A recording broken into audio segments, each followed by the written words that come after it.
Before I leave my daughter with you, tell me this. When they call her hair wild, like her people, how will you defend her roots? When they reach to touch the crown of clouds condensed atop her head, how quickly will you snatch their wrists and teach her their folly, then teach her to do the same?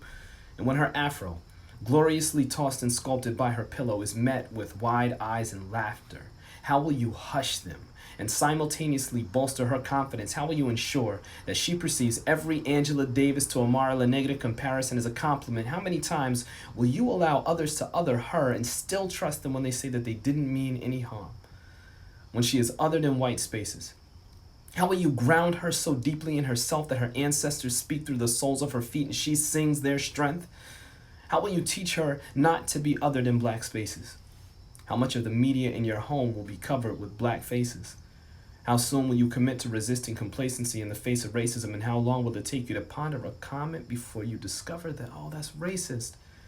How diverse will the guest list be for her parties, and how black will you make the playlists? When they challenge her claim that Shuri is the greatest Disney princess of all time, what evidence will you support her claim with? When she cries for the plight of her kinfolk, will you try to console her or control her emotions? When they ask how black she is, do not show them bar graphs and pie charts. There is no chromosomal measurement needed to explain her pigment. There is no percentage of whiteness needed to placate her peers or their fears. Let them be afraid of you.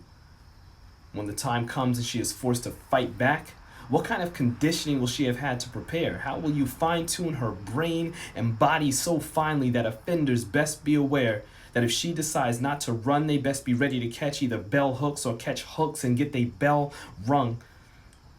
When they ask, what is she?